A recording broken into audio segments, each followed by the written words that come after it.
د بني اسرائیلو مبارکه سوره چې د قرآن عظیم الشان 10مه سوره ده په مکې معظمې کې رانازله شوې ده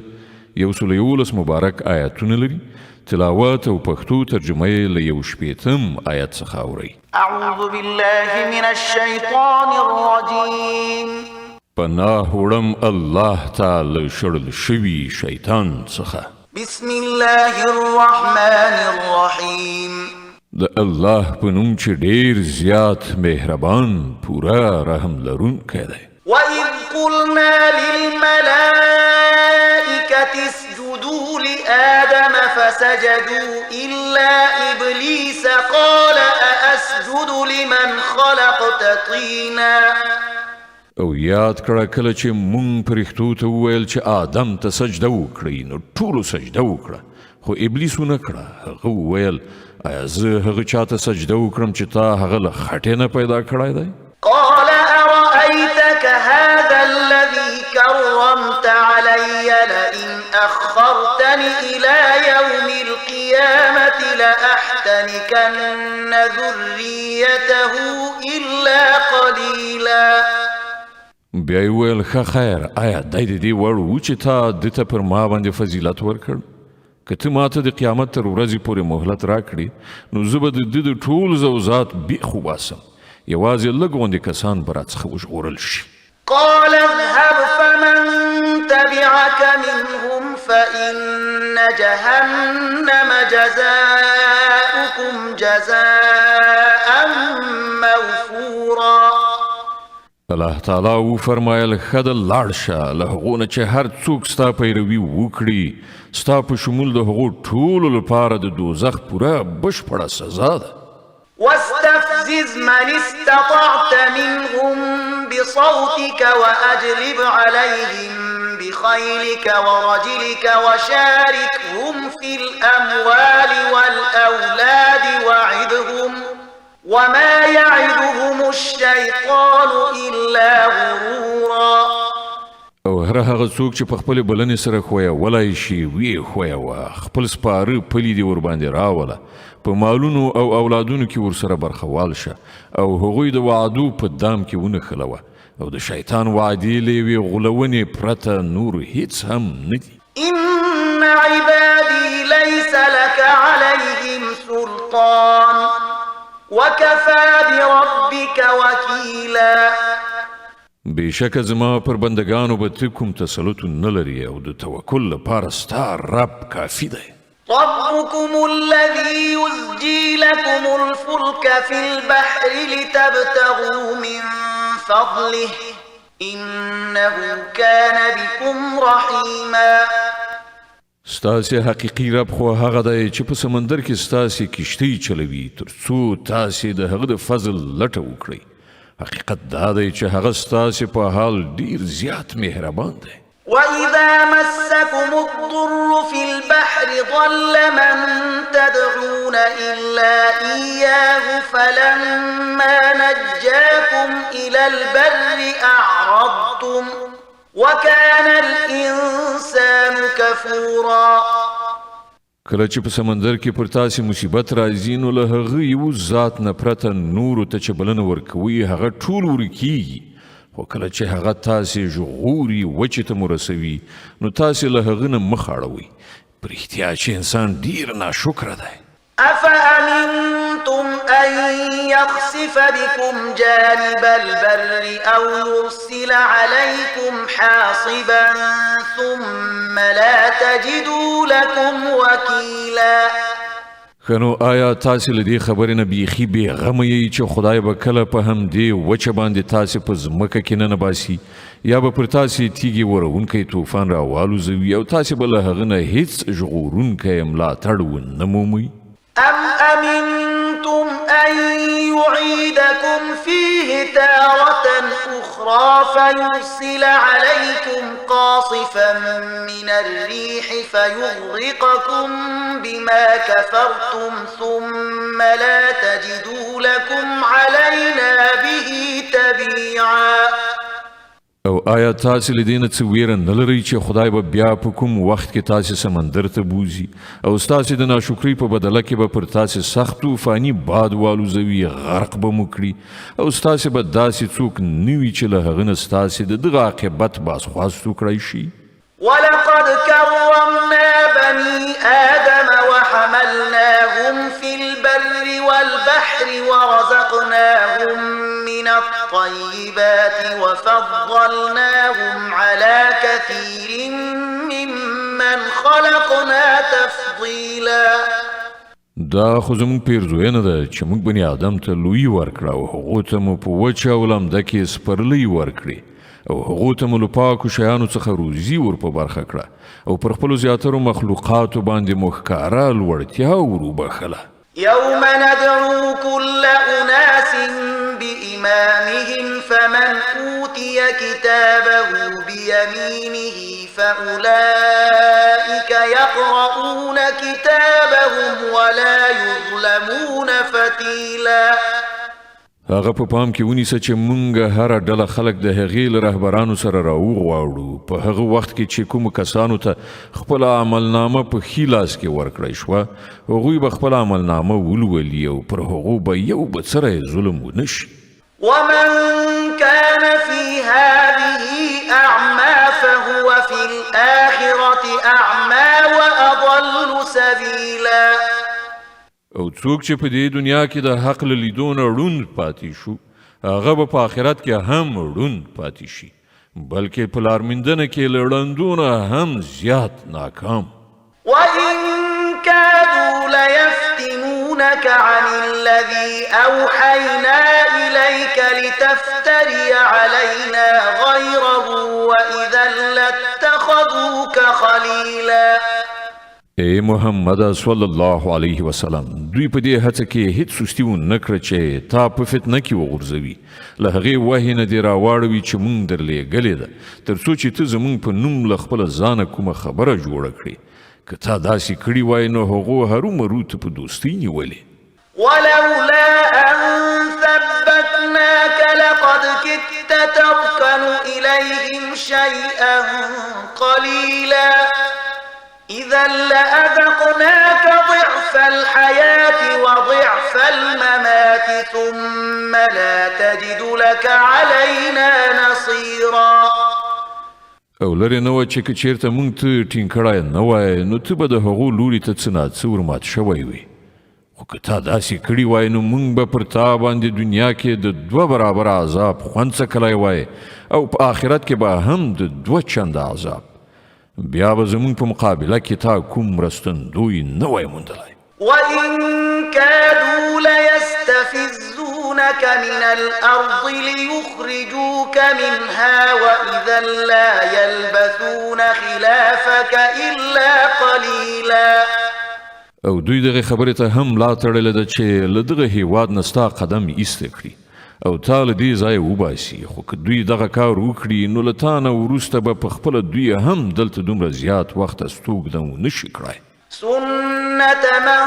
قد أرسلنا قبلك من رسلنا ولا تجد لسنتنا تحويلا. دا زمونږ ځانګړې کړنلاره ده چې د هغو ټولو پیغمبرانو په باب مونږ چلولې ده چې له تا نه مخکې مونږ هغوی لیږلي وو او زمونږ په کړنلاره کې به ته کوم بدلون ونه مومې. أقم الصلاة لدلوك الشمس إلى غسق الليل وقرآن الفجر إن قرآن الفجر كان مشهودا. لمونځ قایم کړه د لمر له زوال نه د شپې تر ترږمۍ پورې او د سهار قرائت یعنی لمونځ هم لوله ځکه چې د سهار په قرائت لوستلو یعنی د سهار په لمانځه شاهدي وهلی کیږي. ومن الليل فتهجد به نافلة لك عسى أن يبعثك ربك مقاما محمودا. او د شپې تهجد وکړه دا ستا لپاره نفل دی لرې نه ده چې ستا رب تا د ستاینې وړ مقام خاوند کړي. وقل رب أدخلني مدخل صدق وأخرجني مخرج صدق واجعل لي من لدنك سلطانا نصيرا. او دعا وکړه چې پروردګاره ما چې چیرته بیایې له ریښتینولۍ سره مې بوزه او له هره ځایه مې چې باسې له ریښتینولۍ سره مې وباسه او له خپل لوري نه یو قدرت زما مرستندوی وګرځوه. وقل جاء الحق وزهق الباطل إن الباطل كان زهوقا. او اعلان وکړه چې حق راغی او باطل له منځه لاړ، باطل له منځه تلونکی دی. وننزل من القرآن ما هو شفاء ورحمة للمؤمنين ولا يزيد الظالمين إلا خسارا. مونږ دغه قرآن نازلولو په لړ کې هغه څه نازلوو چې د منونکو لپاره خو شفا او رحمت دی، مګر د ظالمانو لپاره له زیان نه پرته بل څه نه زیاتوي. وإذا أنعمنا على الإنسان أعرض ونأى بجانبه وإذا مسه الشر كان يئوسا. د انسان دا حال دی چې کله مونږ پر هغه پیرزوینه کوو هغه مغروره کیږي او شاړوي، او کله چې لږ غوندې له کړاو سره مخامخ کیږي نو ناامیده کیږي. قل كل يعمل على شاكلته فربكم أعلم بمن هو أهدى سبيلا. ای پیغمبر صلی الله علیه وسلم دوی ته ووایه چې هر څوک په خپله کړنلاره عمل کوي، اوس په دې ستاسې رب ښه پوهیږي چې څوک پر سمه لاره دی. ويسألونك عن الروح قل الروح من أمر ربي وما أوتيتم من العلم إلا قليلا. دوی له تانه د روح په باب پوښتنه کوي، ووایه دا روح زما د رب په حکم راځي، خو تاسې له علم نه لږه برخه موندلې ده. ولئن شئنا لنذهبن بالذي أوحينا إليك ثم لا تجد لك به علينا وكيلا إلا رحمة من ربك إن فضله كان عليك كبيرا. او ای محمد صلی الله علیه وسلم که مونږ وغواړو هغه ټول څه به له تانه واخلو چې مونږ د وحی په وسیله تاته درکړي دي، بیا به ته زموږ په مقابل کې کوم ملاتړ ونه مومې چې هغه بیرته درکړی شي. دغه څه چې درکړی شوي دي د خپل پروردګار په رحمت درکړی شوي دي. حقیقت دا دی چې د هغه مهرباني پر تا ډیره زیاته ده. قل لئن اجتمعت الإنس والجن على أن يأتوا بمثل هذا القرآن لا يأتون بمثله ولو كان بعضهم لبعض ظهيرا. وایه که انسانان او پیریان ټول لاسونه یو کړي د دغه قرآن غوندې کوم شي د راوړلو هڅه وکړي نو را به یې نشي وړلی که ټول یو له بل سره مرسته هم وکړي. ولقد صرفنا للناس في هذا القرآن من كل مثل فأبى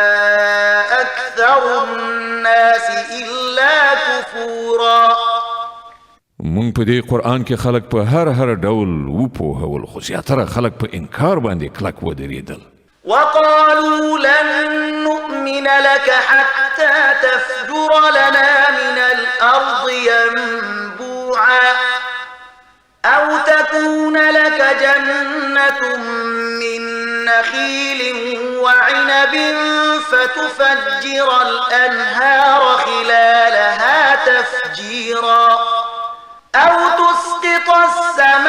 السماء كما زعمت علينا كسفا أو تأتي بالله والملائكة قبيلا أو يكون لك بيت من زخرف أو ترقى في السماء ولن نؤمن لرقيك حتى تنزل علينا كتابا نقرأه قل سبحان ربي هل كنت إلا إلا بشرا رسولا او وی ویل مونږ به ستا خبره تر هغه پورې ونه منو تر څو چې ته زمونږ لپاره ځمکه څیرې او یوه چینه ونه بهوي یا ستا لپاره د خرما او انګورو یو باغ پیدا شي او ته په هغه کې ویالې روانې کړي یا ته پر مونږ باندې آسمان ټوټه ټوټه راوغورځوي لکه چې دعوا کوي یا خدای یو پرښتې مونږ ته مخامخ راولي یا ستا لپاره د سرو زرو یو کور ووسي یا ته آسمان ته وخیږي او ستا په ختلو به هم مونږ باور نه کړو تر څو چې ته پر مونږ باندې یو داسې لیکنه نازل نه کړې چې مونږ یې ولولو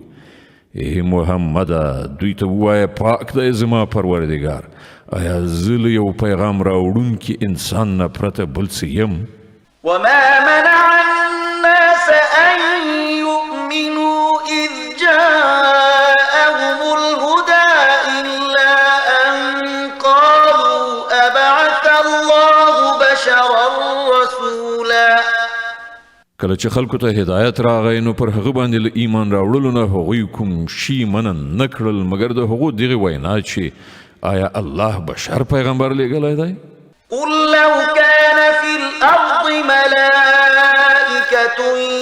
يمشون مطمئنين لنزلنا عليهم من السماء ملكا رسولا دوی ته ووایه که په ځمکه کې پرښتې په ډاډې نه ګرځېدلی راګرځېدلی نو موږ به هرومرو له اسمانه کومه پرښته د هغو لپاره پیغمبر لیږلی وای قل كفى بالله شهيدا بيني وبينكم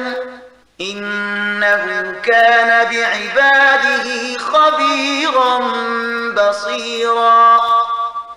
ای محمد صلی الله علیه وسلم دوی ته ووایه چې زما او ستاسې په منځ کې یوازې دی و الله شاهدي کافي ده هغه د خپلو بندګانو له حال نه خبردار دی او هر څه ویني ومن يهد الله فهو المهتد ومن يضلل فلن تجد لهم أولياء من دونه ونحشرهم يوم القيامة على وجوههم عميا وبكما وصما مأواهم جهنم كلما خبت زدناهم سعيرا چاته چې الله لار وښیي همغه لار موندونکی دی او څوک چې هغه په ګمراهۍ کې وغورځوي نو ته به د داسې خلکو لپاره له هغه پرته بل هیڅ ملاتړ او مرستندوی ونشي موندلی دغه خلک به موږ د قیامت په ورځ پړ مخې راکاږو ړانده ګونګیان کاڼه د هغو استوګنځی دوزخ دی کله چې د هغه د اور تاو سستیږي موږ به یې لا تاو زیاتو ذلك جزاؤهم بأنهم كفروا بآياتنا وقالوا أئذا كنا عظاما ورفاتا أئنا لمبعوثون خلقا جديدا دا د هغو د دغه حرکت مجازات دی چې هغوی زموږ له آیاتونو منکر شول او وی ویل آیا کله چې موږ یوازې هډوکي او خاورې پاتې شو نو موږ به بیا له سره نوي پیدا کړی شوي را پاڅول شو أولم يروا أن الله الذي خلق السماوات والأرض قادر على أن يخلق مثلهم وجعل لهم أجلا لا ريب فيه فأبى الظالمون إلا كفورا آیا هغوی په دې غور نه دی کړی چې کوم خدای چې ځمکه او اسمانونه یې پیدا کړي دي هغه د دوی غوندې پیدا کولو هرومرو وس لري هغه د دوی د دوهم ژوند لپاره یوه نیټه ټاکلې ده چې د هغې راتګ یقیني دی خو د ظالمانو دا ټینګار دی چې هغوی به له دې نه انکار وکړي قل لو أنتم تملكون خزائن رحمة ربي إذا لأمسكتم خشية الإنفاق وكان الإنسان قتورا ای محمد صلی الله علیه وسلم دوی ته ووایه که چیرته زما د رب د رحمت خزانې ستاسې په لاس کې وای نو تاسې به د هغې د لګېدلو له ویرې هرومرو هغه زیرمه کړې ساتلې وای په په رښتیا چې انسان ډیر تنګ زړی یعنی بخیل دی. ولقد آتينا موسى 9 آيات بينات فاسأل بني إسرائيل إذ جاءهم فقال له فرعون إني لأظنك يا موسى مسحورا. مونږ موسی علیه السلام ته 9 نښانې ورکړې وې چې په ډاګه څرګنده یې ښودلې. اوس دا په خپله تاسې له بني اسرائیلو نه پوښتنه وکړئ چې هغه ورته مخامخ راغلی. نو فرعون هم دا ویلي و چې ای موسی زه دا ګڼم چې پر تا هرومرو کوډې شوي دي. قال لقد علمت ما أنزل هؤلاء إلا رب السماوات والأرض بصائر وإني لأظنك يا فرعون مثبورا. موسی د هغه په جواب کې وویل ته ښه پوهیږې چې دغه سترګې پرانیستونکي نښانې د آسمانونو او ځمکې د پروردګار نه پرته بل چا نه دي نازلې کړي او زما ګمان دا دی چې ای فرعونه ستا کم بختي راغلې ده. فأراد أن يستفزهم من الأرض فأغرقناه ومن معه جميعا وقلنا من بعده لبني إسرائيل اسكنوا الأرض فإذا جاء وعد الآخرة جئنا بكم لفيفا. په پای کې فرعون وپتیاله چې موسی علیه السلام او بني اسرائیل له هېواد نه وشړي، خو موږ هغه او د هغه ملګري یو ځای غرق کړل او له هغه وروسته موږ بني اسرائیلو ته وویل چې اوس تاسې په دې ځمکه کې واوسیږئ. بیا کله چې د آخرت وخت او نیټه پوره شي نو موږ به تاسې ټول یو ځای را حاضر کړو. وبالحق أنزلناه وبالحق نزل وما أرسلناك إلا مبشرا ونذيرا. دغه قرآن مونږ په حق نازل کړی دی او په حق دی نازل شوی دی او ای محمد صلی الله علیه وسلم ته مونږ له دې پرته د بلې وظیفې لپاره نه لیږلی چې څوک دې ومني هغه ته زیری ورکړي او چې څوک دې ونه مني هغه ته اخطار ورکړي. وقرآنا فرقناه لتقرأه على الناس على مكث ونزلناه تنزيلا. او دغه قرآن مونږ بیلا بیل کړی لیږلی مو دی تر څو چې ته په وقفه خلکو ته واوروي او دا مونږ د وخت په تناسب په تدریج سره نازل کړی دی. قل آمنوا به أو لا تؤمنوا إن الذين أوتوا العلم من قبله إذا يتلى عليهم يخرون للأذقان سجدا ويقولون سبحان ربنا إن كان وعد ربنا لمفعولا. ای محمد صلی الله علیه وسلم دغه خلکو ته ووایه چې که تاسې دا ومنئ او که یې ونه منئ کومو کسانو ته چې له دې نه مخکې علم ورکړی شوی دی